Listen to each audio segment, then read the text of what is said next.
오늘 설교의 제목은 불쑥 나타나는 여호와의 복병입니다. 22절 보면요, 그 노래와 찬송이 시작될 때 여호와께서 복병을 두어 유다를 치러 온 암몬 자손과 모압과 세일산 사람을 치게 하심으로 저희가 패하였으니, 여기 나오는 복병이라는 말이 있습니다. 그래서 오늘 설교의 제목이 불쑥 나타나는 여호와의 복병입니다.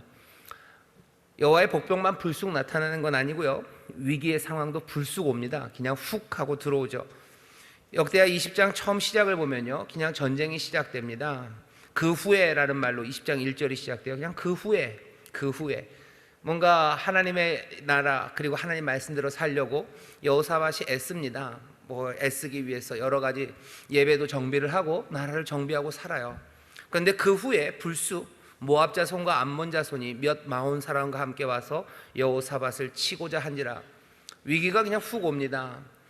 예고하고 오는 위기도 있지만 보통은 위기가 그냥 훅 하고 다가오죠. 모압과 암몬 그리고 세일산 사람, 그러면 세일산 사람은 에돔입니다. 이스라엘 유다 옆에 있었던 나라들이에요. 모압과 암몬은 여러분 아시는 것처럼 아브라함의 조카 롯의 아들들입니다. 자손들이에요. 모압과 암몬이 그렇고요. 그리고 세일산 사람은 야곱의 형제 에서의 자손들입니다. 그러니 어떻게 보면 다 그냥 비슷비슷한 피가 조금은 섞여 있는 그런 나라들이에요. 하지만 그 나라들이 늘 평안하게 살지는 않습니다. 사실은 그렇게 평안했던 적이 없습니다. 조금은 형제 나라일 수 있는데요, 형제 나라가 서로 화목하고 즐겁고 하모니를 이루면 참 좋겠지만 그렇지 않을 때가 많죠. 모압과 암몬 그리고 세일산 사람이 여호사밧 유다 왕을 치러 옵니다. 왜 치러 오는지 그 이유는 없습니다. 여호사밧이 뭘 잘못했는지, 아니면 여기 무슨 경제적인 문제가 얽혔는지, 어떤 군사적인 아니면 외교적인 어떤 여러 가지 난제가 있는지, 그런 이야기는 없어요. 그냥 훅 하고 치고 들어옵니다. 설명이 그렇게 필요 없어요. 치러 들어오는데 무슨 이유가 필요합니까? 그 이유 없죠. 전쟁은 늘 비슷한 이유입니다. 어떤 이유예요? 그냥 별 이유가 없어요. 논리적이지 않아요. 그냥 그 논리는 자기들 마음 속에만 있을 뿐입니다. 무슨 이유로 사람을 죽여요? 사람을 죽일 만한 이유가 있습니까? 없죠. 하지만 사람을 죽일 만하다고, 전쟁을 해야 된다고 자기들 생각에만 논리가 있을 뿐이에요. 그러니 그 논리를, 그 이유를 성경에 밝혀야 될 건 없습니다. 굳이 밝혀야 된다면 그 안에 있는 악함이죠. 그 안에 있는 탐욕과 욕심이고요, 어쩌면 더 우월하고 싶어하는 교만한 마음일 거고, 그리고 자기가 받은 상처들을 용서하지 못한 여전히 남아있는 질투와 시기, 미움, 이 모든 것들이 전쟁의 이유일 겁니다. 그리고 성경은 그것을 그냥 죄라고 말해요. 사람을 죽이는 건 왜 그래요? 그러니 죄 때문에 죽이는 겁니다. 다른 여러 가지 이유들, 경제적인 이유들, 외교적인 이유들, 뭔가 정서적인 이유들을 가져다 댄다 할지라도 늘 죄 때문이죠. 그러니 아예 설명이 없습니다. 위기의 상황이 여호사밧과 그리고 유다에 왔습니다. 세 나라가 한꺼번에 덤비니까요, 아무리 여호사밧이어도 감당하기가 어렵습니다. 여호사밧 때 유다가 그래도 꽤나 단단했어요. 하지만 3대1로 붙으면 이거는 대적을 할 수 없죠. 20장 12절에 보면 여호사밧이 하나님 앞에 기도하면서 그렇게 기도합니다. 우리에게는 대적할 능력이 없어요. 하나님, 우리는 대적할 능력 없고 어찌할 줄도 모르니 우리는 오직 주만 바라본다고 얘기하는 걸 보니 여호사밧에게는 이 위기를 헤쳐나갈 그럴 능력이 없습니다. 위기의 상황이 와요. 전쟁입니다. 이 위기에서 어떻게 벗어나는지 오늘 우리가 읽은 본문 20절에서부터 그 뒤에 보면 나옵니다. 답은 간단해요. 아주 분명하게 여호와께서 복병을 두어 적들을 치게 하십니다. 22절이죠. 여호와께서 복병을 두어서 적들을 치게 하셨어요.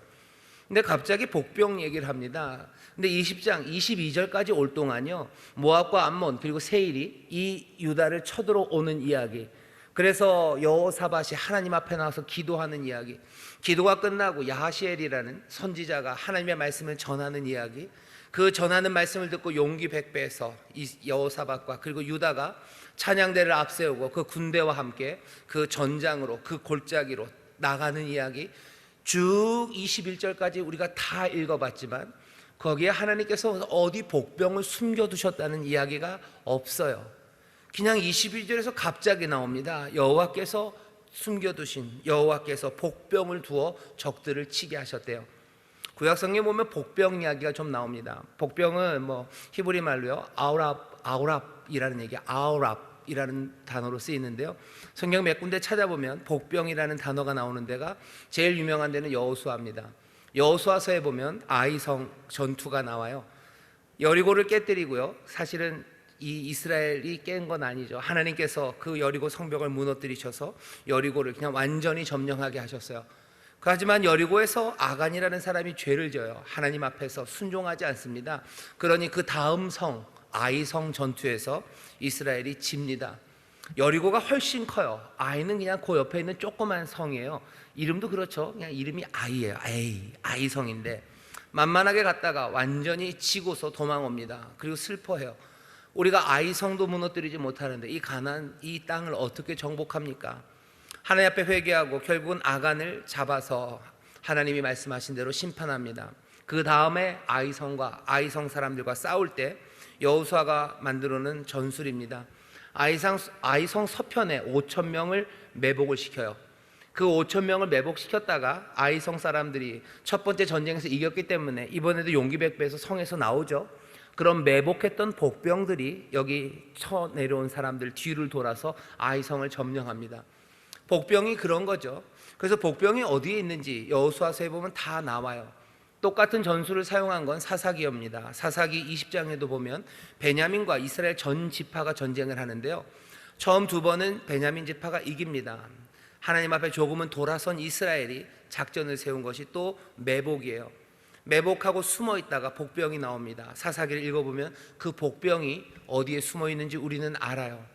그런데 역대하 20장은 얘기가 전혀 다릅니다. 누가 복병을 숨겨놓은 적이 없어요. 숨겨놓았다는 이야기가 없어요. 여호사밧이 숨겼다는 이야기도 없고요. 그리고 하나님께서 어디에 복병을 이미 숨겨놨다는 이야기도 없습니다. 그냥 22절에 불쑥 나오는 거예요. 여기 이 20장은요 그냥 긴장이 계속해서 고조됩니다. 전쟁의 위기 3대1로 붙게 돼요. 3대1로 붙어서 전쟁이 딱 들어왔을 때 여호사밧이라는 왕은 어떻게 보면 좀 더 담대하고 뭔가 쇼가 필요하죠.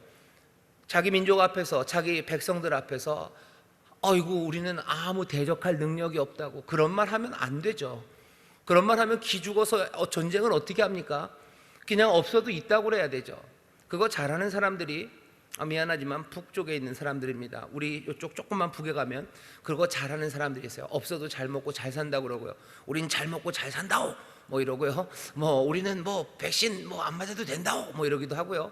뭐 미국 싸워도 우린 다 이긴다오 뭐 불바다를 만들고 뭐 있으면 가서 뭐 이런 사람들이에요. 절대로 약한 모습 안 보여요. 우리가 미국을 대적할 힘이 없습니다 라고 누가 얘기합니까? 우리나라에도 위기가 처하면은 우리 대통령이 아이고 우리는 대적할 힘이 아무것도 없어요. 그 말 하면 안 되죠.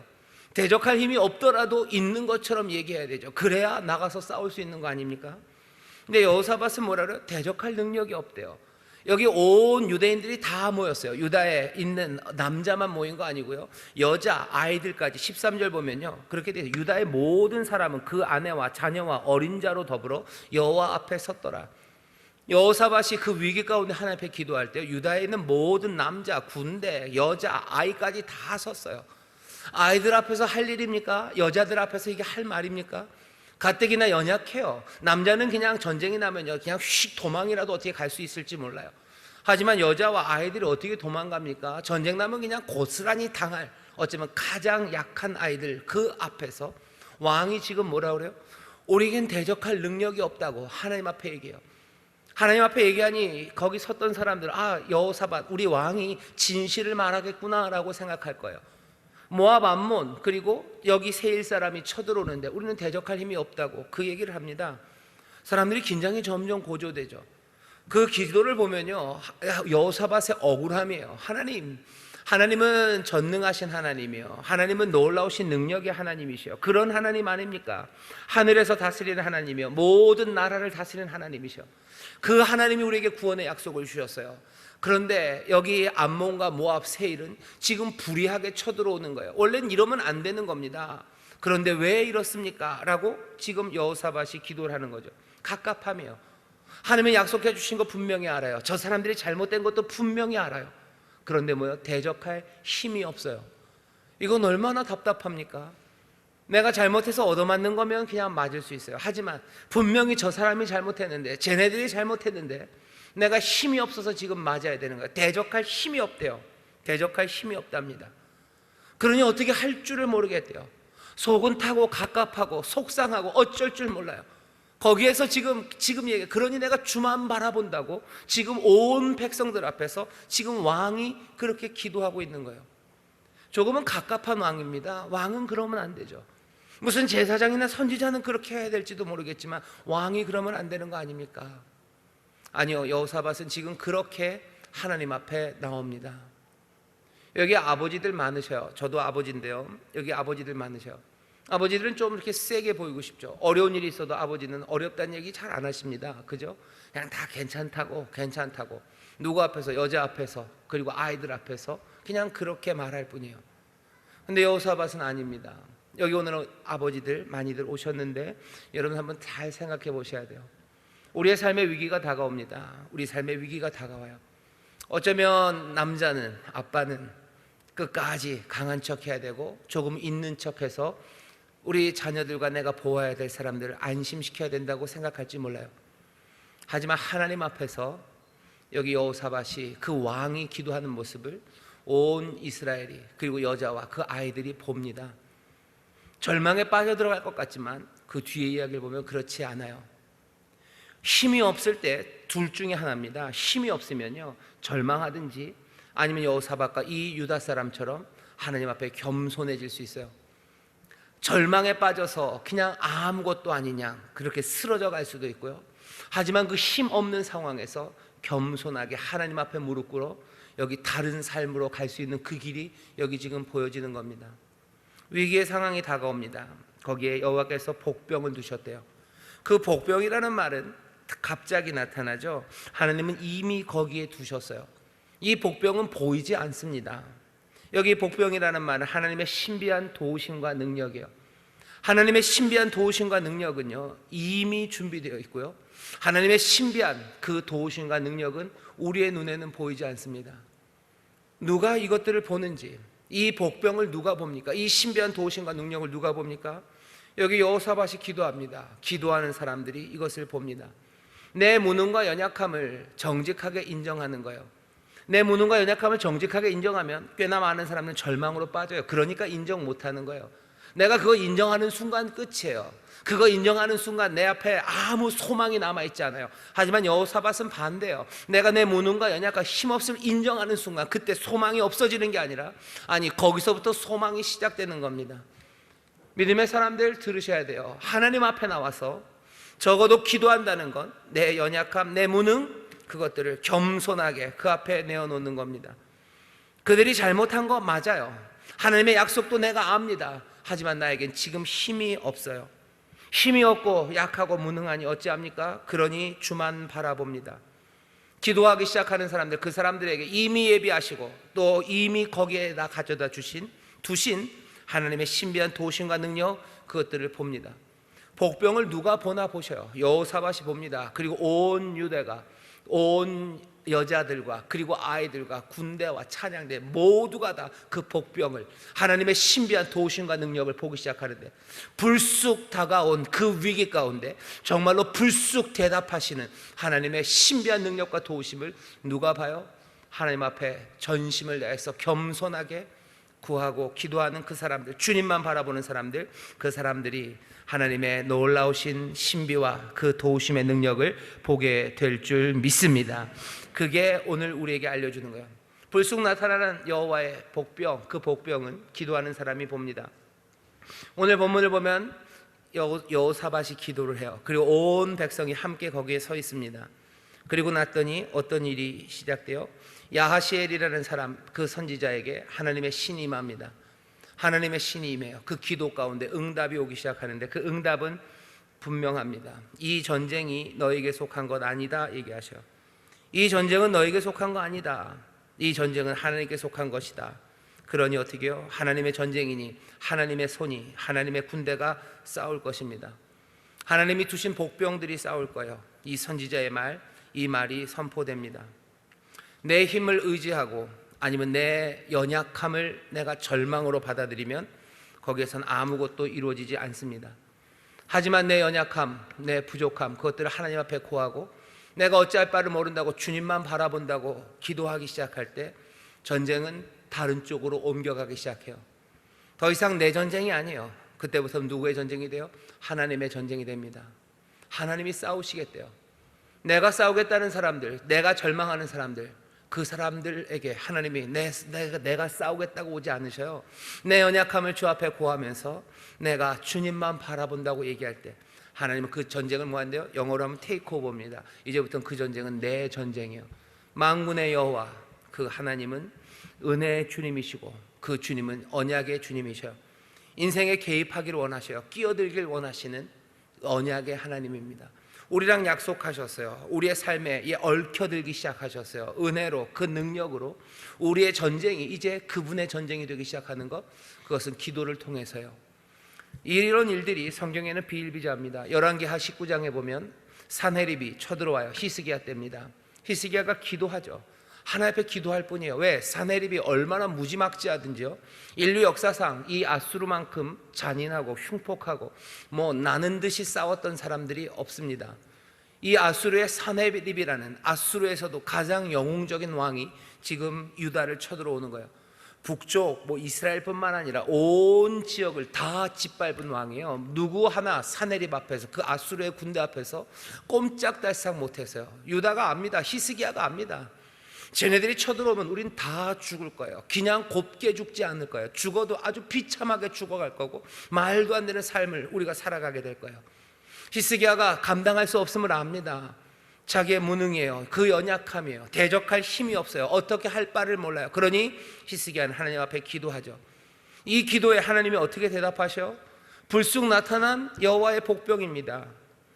오늘 여기 본문에서 역대하에서는요, 여호사밧과 그 백성들을 하나님이 살리시는 그 복병, 그 신비한 능력은 우리가 본문에서도 보는 것처럼 그 세 연합군을요 서로 싸우게 해요. 모압과 암몬이 세일산 사람들을 칩니다. 세일산 사람들이 먼저 죽어요. 그 다음에는 모압과 암몬이 서로 싸우게 해요. 그래서 그 세 나라의 연합군이요 서로 자기들끼리 다 죽게 하셨어요. 여호와의 복병은 그렇게 역사했습니다. 신비한 방법이죠. 신비한 방법은 늘 똑같지 않아요. 늘 똑같으면 그건 신비합니까? 신비하지 않죠. 산헤립 그 군대를 하나님이 깨뜨리실 때는 그렇게 하지 않으셨어요. 아주 간단합니다. 하나님의 사자를 보내셨대요. 산헤립이 1만 5천 명의 군대를 데리고 왔습니다. 1만 5천의 군대 가운데 하나님의 사자를 보내셨어요. 어떻게 하셨는지 몰라요. 하지만 그 다음날 아침에 모두가 다 그냥 송장이 되어 널브러졌다고 얘기하셔요.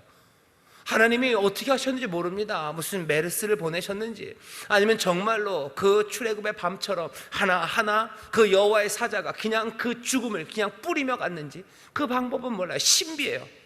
하나님의 신비한 도우심과 능력입니다. 하나님의 사자가 18만 5천의 그 산헤립의 군대를 몽땅 다 다음날 그냥 송장이 되게 하셔요. 산헤립이 정신없죠. 돌아갑니다. 하나님의 사자가 도망간 산헤립을 그냥 두지 않으셔요.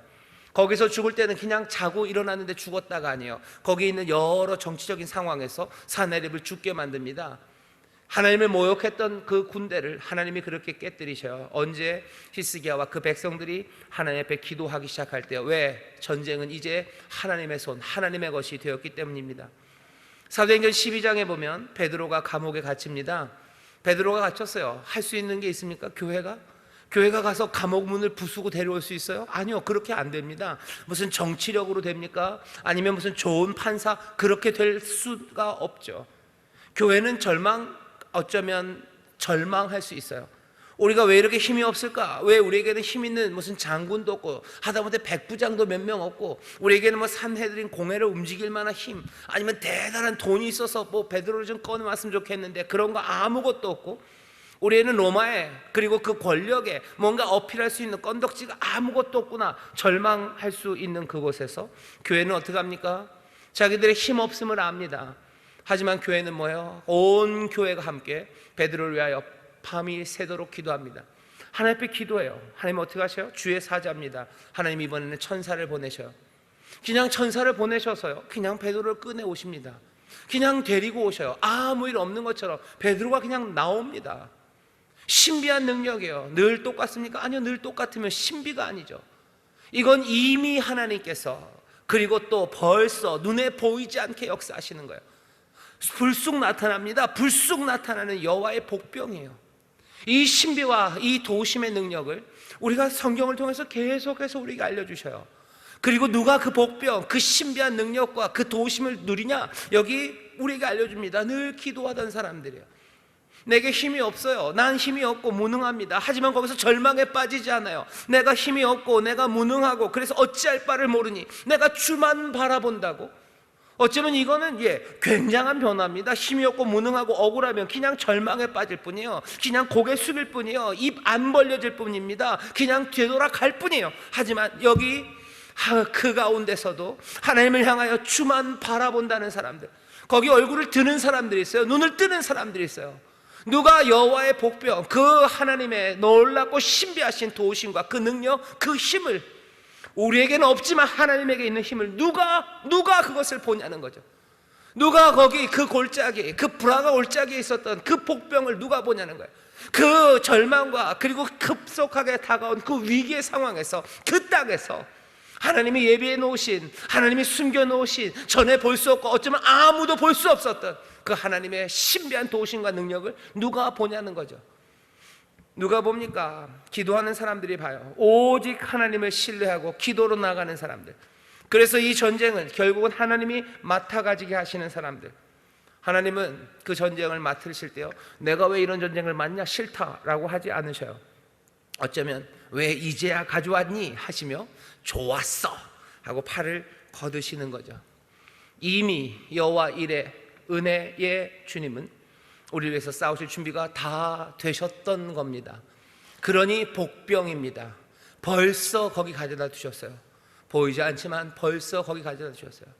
내 삶의 위기에 하나님의 대답은 이미 있으셔요. 이미 답은, 복병은 가져다 놓으시고, 그리고 예수님이, 주님이, 우리 하나님이 그 전쟁을 맡으시길 기다립니다. 우리가 기도로 주만 바라보기 시작할 때 주께서는 그 전쟁을 자기의 전쟁으로 가지십니다. 그리고 그 기도하는 그 사람들이 하나님의 복병, 그 놀랍고 신비한 구원의 능력을 보게 될 줄 믿습니다. 기적과 신비를 보게 될 줄 믿습니다. 그 승리를 보게 될 줄 믿습니다. 기도하셔요. 절망에 있을 때, 내가 힘없다고 느낄 때, 바로 그때가 내가 주를 바라보며 기도하기 시작할 때요, 내가 구원의 잔을 높이 들며 내가 기도할 때입니다. 이 일은 만만치 않습니다. 그 다음의 일만큼이나 만만치 않은 일이에요. 어쩌면 그 다음의 일은 더 만만치 않습니다. 기도하고요, 이 사람들은 뭐하죠? 노래하고 찬송합니다. 오늘 본문 보면 복병이 언제 나타나요? 22절, 그 노래와 찬송이 시작될 때 여호와께서 복병을 두어 유다를 치러 온 암몬 자손과 모압과 세일산 사람을 치게 하신다. 노래와 찬송이 시작될 때 여호와의 복병이 나옵니다. 노래와 찬송이 시작될 때요, 그래요? 그럼 이 여호사밧은 전쟁 나가면서 군대도 안 데리고 나갔습니까? 군대는 있습니다. 보면 21절에 군대가 있어요. 군대 앞에 찬양하는 사람들을 세워놨대요. 군대는 있어요. 군대가 몇 명이나 됩니까? 중요하지 않아요. 중요하지 않습니다. 숫자도 안 알려줍니다. 어차피 처음부터 얘기했어요. 감당할 수준이 아니라고 얘기했어요. 삼국의 연합군을 대적할 만한 힘은 어차피 아니었습니다. 그래도 군대는 있어요. 자기들이 갖고 있는 모든 노력, 그 노력을 들고 나가죠. 어쩌면 보리떡 5개와 물고기 2마리처럼 그거 들고 나가는 겁니다. 내가 가진 능력이에요. 그리고 내가 가진 헌신입니다. 그거 버리지 않아요. 그거 들고 나갑니다. 하지만 그 앞에 서는 것은 여기 찬양하는 사람들입니다. 그런데 좀 이상해요. 아무리 그래도 그렇지, 군대 앞에 찬양대를 세운다는 거, 이건 좀 이상해요. 찬양대는 뒤에 있어야 되는 거 아닙니까? 그런 생각이 듭니다. 너무 위험한 사람들이 앞에 있는 거 아닙니까? 위험한 일에 찬양하고 노래하는 사람들 앞에 있는 거 아닙니까? 거꾸로 생각하셔야 돼요. 찬양과 노래는 여러분들 굉장히 위험한 일입니다. 일은 굉장히 용감한 사람들이 하는 일입니다. 찬양대 이 사람들을 뽑았어요. 어떤 사람 뽑았을 것 같으셔요? 서로 의논해서 택했어요. 누가 앞에 섰을 것 같으셔요? 그냥 목소리 좋은 사람이 섰을 것 같으셔요? 지금 여기 삼국의 연합군 앞에요, 군대 앞에 서서 나갈 사람들이요, 노래하고 찬송할 사람들이 거기 설 겁니다.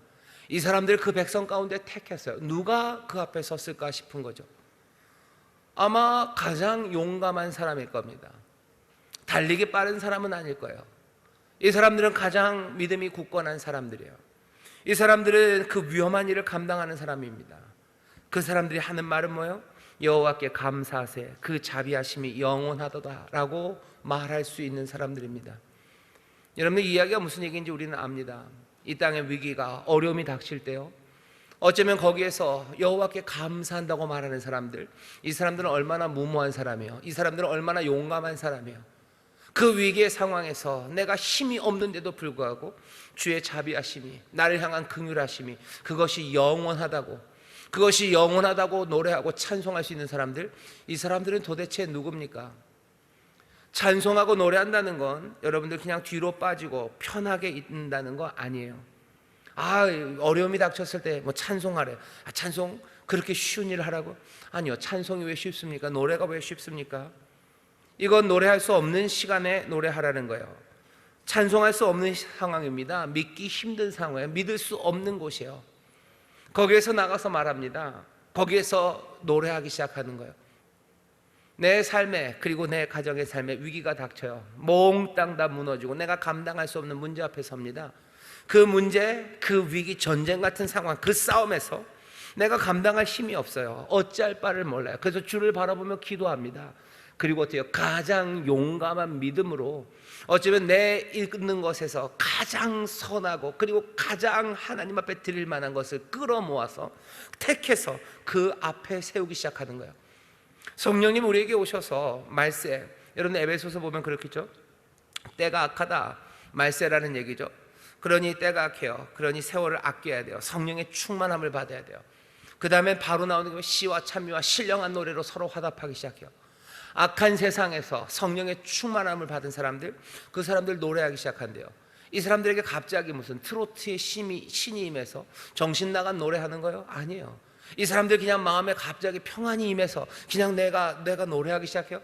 분명히 평안도 주셔요. 하나님의 기쁨도 주셔요. 하지만 성령의 충만함으로 내가 노래하기 시작하는 것, 그 말세 어려운 시간에 세월을 붙잡아야 되는 그 시간들에 그 싸움 앞에서 내가 여호와께 감사하고 그 자비하심이 영원하다고 찬송하는 것, 이것은 믿음의 행진입니다. 어쩌면 교회가 이 믿음의 공동체 안에서 가장 아름답고 정말로 굳건한 소망에 가장 하나님 앞에 절실한 사람들, 그 사람들이 앞에 서요. 그 사람들이 찬송합니다. 그리고 그 사람들이 노래합니다. 노래와 찬송이 시작될 때 여호와께서 그 두셨던 복병들, 그 복병들로 모압과 암몬 그리고 세일산 사람들, 그 사람들을 치기 시작하셨다고 얘기하셔요. 우리의 삶 가운데 이 찬송과 이 노래가 얼마나 우리에게 믿음을 요구하고 그리고 담대함이 필요한 일인지 여러분들 기억하셔요. 나 혼자 골방에서 지금 이거 노래하는 거 아니에요. 나 혼자 무슨 어디 스튜디오에서 노래하는 거 아니에요. 군대 앞에서, 적 앞에서 내가 지금 노래하고 내가 지금 찬송합니다. 하나님의 긍휼이 영원하시다고, 주의 사랑이 영원하다고, 주께서 우리에게 약속을 주시고 구원을 주시니 우리는 주 앞에 감사한다고, 그 적 앞에서 지금 부르는 노래입니다. 새 노래를 우리가 불러요. 그리고 우리가 성령 안에서 노래하기 시작합니다. 여러분들 이 노래를 과소평가하지 마십시오. 그리고 여러분들 이 노래가 어디서 불려지는지 분명히 보셔요. 보라가 골짜기 송축하는 그곳은 모압과 암몬 세일산의 거민들, 그 적들이 앞에 있는 바로 그곳입니다. 가장 떨리는 그곳에서 하나님의 은혜와 그 구원, 그것들을 노래하기 시작합니다. 기도 찬송이에요. 사도행전 16장에 보면 바울과 실라가 빌립보 감옥에 갇혀 있어요. 그때도 이 사람들은 밤이 새도록 찬송합니다. 밤새도록 찬송해요. 뭐가 좋아서? 어떻게 될지 모릅니다. 날이 밝으면 뭔가 재판이 있을 거고 재판 후에는 어찌 될지 몰라요. 하지만 바울과 실라는 밤이 맞도록 빌립보 감옥에서 찬송해요. 이때는 하나님의 어떤 복병, 신비한 도움을 그리고 구원하시는 능력을 보이십니까? 사도행전 16장에서는 지진이에요. 베드로를 구할 때랑은 좀 다릅니다. 이번에는 지진이 나게 하셨어요. 빌립보 전체를 그냥 흔들어 버리십니다. 어떻게 그냥 누구 하나 보낸 거 아니에요. 뭐 스파이 하나를 보내서, 특공대를 보내서 구출하는 거 아니에요. 하나님께서 그냥 빌립보를 몽땅 다 흔들어 버리셔요. 도시 전체를 흔들어 버리셔요. 그 감옥의 털을 흔드셔요. 그리고 그 묶였던 것들이 다 풀려질도록 하나님이 흔들어 내셔요. 왜? 이건 하나님의 전쟁이기 때문이에요. 하나님께서 하시겠다고 얘기하셔요. 그리고는 어떻게 신비하고 놀라운 그 도우심과 능력으로 바울과 실라 그들에게 하나님의 그 놀라우신 구원을 그리고 승리를 가져다 주십니다. 전해지는 말씀을 또 이 사람들은 듣는 사람들이 봅니다. 야하시엘이라는 선지자가 전해요. 뭐라고 전합니까? 간단한 말이에요. 마주 나가라야, 가라라고 전합니다. 야시엘이 전하는 말 하나예요. 가라, 마주 나가라. 두려워 말아라, 놀라지 말아라. 너희들 마주 나가라. 이 전쟁은 여호와의 전쟁이시다. 너희는 가만히 있어라. 여호와께서 싸우시는 거 그건 너희들이 보게 될 거다. 그 골짜기로 가라, 가라, 가라. 여호사밧이 어떻게 하죠? 이제 그 이야기가 다 끝나고 백성들을 독려하며 나아갑니다. 정말로 갑니다. 그 말씀에 순종하며 갑니다. 가면서 얘기하는 거예요. 너희들 여호와를 신뢰해라. 너희들 선지자를 신뢰해라. 너희가 여호와를 신뢰하면 너희가 서게 될 것이고, 너희가 선지자를 신뢰하면 너희가 형통하게 될 거라고.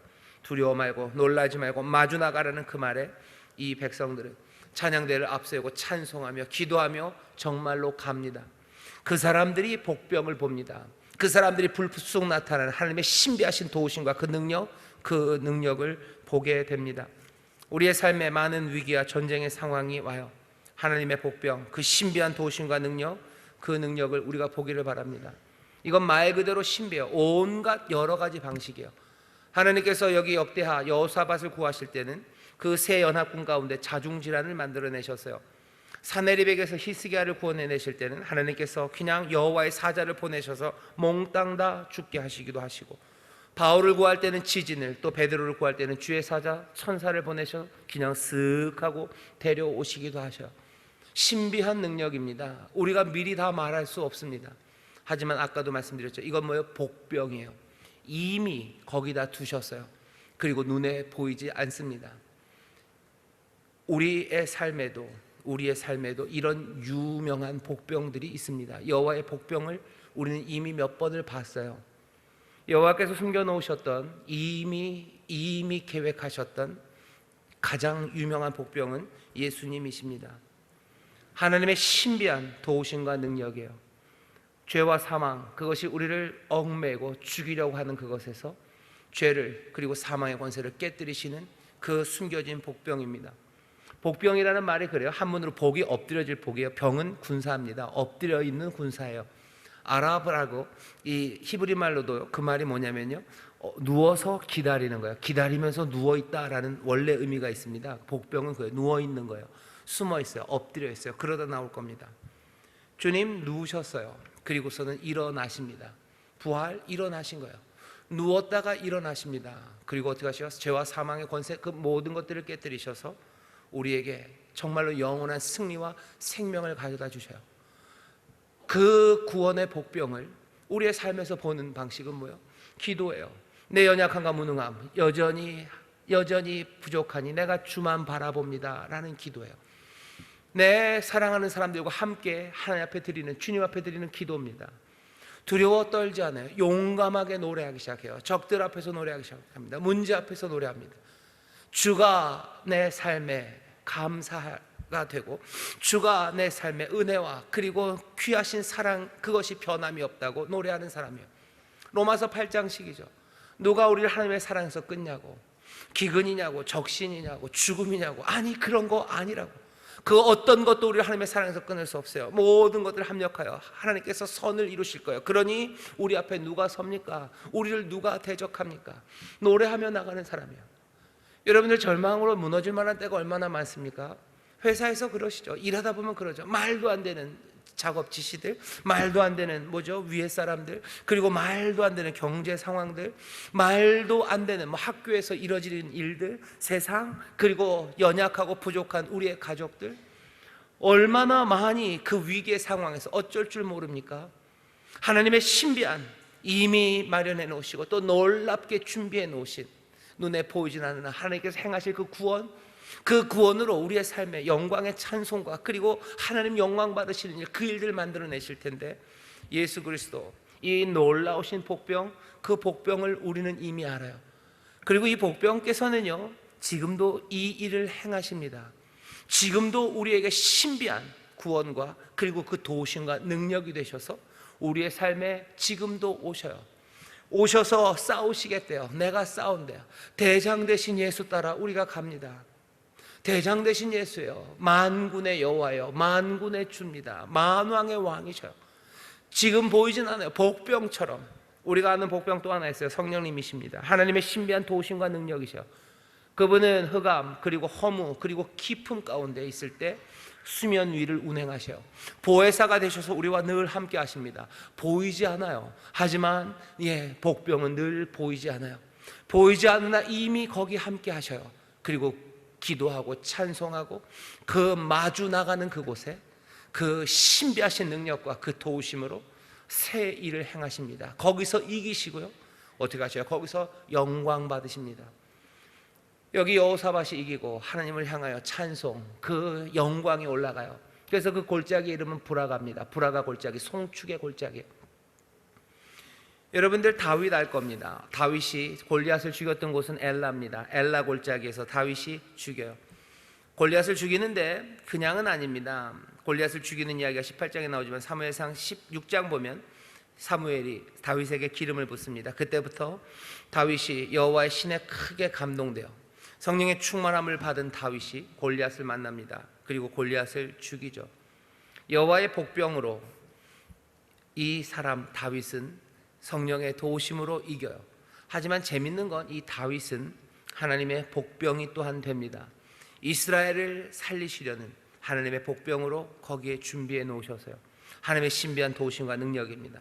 온 땅이 이스라엘에 하나님이 계신 것을 알게 될 거예요. 하나님의 영광을 올려드리는 하나님의 복병으로 다윗이 사용됩니다. 또 하나 재미있는 건요, 에스겔 37장에 보면 거기도 골짜기가 나옵니다. 그 골짜기에 마른 뼈가 다 누워 있어요. 그랬다가 성령의 놀라우신 역사로 그 생기의 바람으로 이 누웠던 뼈들은요 살아 일어납니다. 그리고는 하나님의 큰 군대가 됩니다. 이 뼈들은 하나님의 복병을 만나요. 하나님의 신비하신 도우심이죠. 하지만 그래야 해서 어떻게 됩니까? 하나님의 복병이 됩니다. 결국은 그 군대를 통해서 모든 세상이 누가 하나님인지 누가 여호와인지를 알게 됩니다. 불쑥 나타나시는 여호와의 복병이에요. 그 하나님의 놀라우신 도우심으로 우리를 이기게 하실 뿐만 아니라요, 어떻게 보면 또 우리를 그 복병으로 삼으셔서 영광 받으실 하나님이십니다. 하나님의 복병이 우리 가운데 나타나 하나님이 영광 받으시고 또 우리를 하나님의 복병으로 사용하셔서 하나님 또 영광 받으십니다. 이게 우리가 알고 있는 복병에 관한 이야기예요. 그리고 그 모든 복병은 불쑥 나타납니다. 내 삶에 하나님의 도우심이 불쑥 나타나는 것처럼 우리도 하나님의 능력으로 불쑥 일어섭니다. 복병 중에서 제일 좋은 복병은요, 죽었다가 일어나는 복병들이에요. 죽어 누워있는 사람을 누가 거들떠나 봅니까? 하지만 하나님의 영으로 이 사람들이 일어나기 시작하면 이건 이것보다 더 크신 능력이 어디 있습니까? 연약한 우리를 하나님께서 구원의 도구로 사용하시고 우리에게 십자가의 도를 따르게 하셔서 그 복음, 하나님의 능력, 그것 알게 하시고 또 하나님의 능력으로 사용하셔서 세상에 있는 모든 강한 사람들을 창피하게 만드실 거래요. 그 사람들 부끄럽게 만드신대요. 이건 사람에 관한 이야기만은 아닙니다. 악한 영들 부끄러워질 거예요. 세상의 모든 권세들, 그것들 다 부끄러워질 겁니다. 약한 우리가 성령으로 강하게 될 때 그땐 우리가 뭐가 돼요? 복병이 됩니다. 누웠던 우리가 누가 하나님의 군대가 될 거라고 생각합니까? 연약한 목동 하나가 어떻게 골리앗을 무찌를 거라고 생각합니까? 여호와의 신이 임하면 그렇게 복병으로 일어서요. 우리의 삶에 불쑥 나타나는 하나님의 복병을 기대하셔요. 그리고 또 뭘 기대하셔요? 우리가 성령으로 말미암아 예수 그리스도 그 놀라우신 은혜로 말미암아 불쑥 일어나는 여호와의 복병이 될 것을 여러분들 기대하십시오. 내 삶이 다른 이들에게 하나님의 신비한 도우심과 능력 그리고 승리가 될 것, 그것들을 기대하셔요. 우리에게 임한 은혜는 그렇습니다. 우리에게 승리를 가져다 주셨을 뿐만 아니라 우리로 승리하는 그 일로 달려가게 하셔요. 오늘 우리 온 성금으로 모였습니다. 6.25 어쩌면 전쟁의 시간을 기억하는 우리들입니다. 하나님께서 이 땅에 불쑥 주시는 여러 가지 일들로 우리를 민족을 도우셔서요, 제가 바라는 건 하나님께서 또 이 민족을 또 불쑥 일으켜 세우시는 하나님의 복병이 되게 하시기를 바랍니다. 어쩌면 우리는 하나님의 복병이 되기에는 너무 부족한 민족인지도 모릅니다. 뭔가 쉽게 끌었다가 쉽게 식어가고요, 어쩌면 우리 안에 여전히 남아있는 천박함과 그리고 연약함들, 그리고 지정학적인 여러 가지 부족함들이 있어요. 하지만 그 못난과 그 부족한 가운데도 우리를 하나님의 복병으로 만드시려는 하나밖에 더 필요한 게 없죠. 그 에스겔의 골짜기에 있던 마른 뼈를 일으켜 세우는 건 하나밖에 없습니다. 하나님의 말씀이요. 말씀이 선포되기 시작하고, 그리고 그 귀하신 성령, 생명의 바람이 불어오기 시작할 때 그들은 하나님의 군대로 일어섭니다. 이 민족 가운데 하나님의 말씀이 들려지기 시작하고 성령의 바람이 불어서 우리로 하나님의 복병을 누리게 하시더니 이제는 여호와의 복병으로 우리를 불쑥 일으켜 세우시는 그런 나라, 그런 민족이 되기를 바랍니다. 특별히 여기 모여있는 우리 인천수 목회 모든 성도들이 정말로 하나님이 이미 예비해 놓으신 그 놀라운 여호와의 복병들을 만나 여러분들 승리하게 되시기를 주의 이름으로 축원합니다. 성령의 충만함으로 여호와께서 사용하시고 주님이 사용하시는 그 놀라운 하나님의 복병들이 또한 되시기를 주의 이름으로 축원합니다. 기도하겠습니다. 하나님, 위기의 상황이 우리에게 불쑥 다가오나 주여, 주님의 복병이 또한 불쑥 나타나 우리를 승리하게 하실 것을 믿사오니 오늘 여기 함께 모여 기도하는 우리 인천수목의 모든 가족들, 하나님 그 신비한 구원의 능력과 은혜를 누리게 하여 주옵소서. 또 기도합니다. 성령님 우리와 함께 하셔서 우리로 하나님의 군대가 되게 하시고 정말로 하나님의 신비함으로 불쑥 나타나는 하나님의 능력으로 하나님께 영광 올려드리는 우리 모두가 되게 하여 주옵소서. 감사드리며 예수님 이름으로 축복하며 기도하옵나이다. 아멘.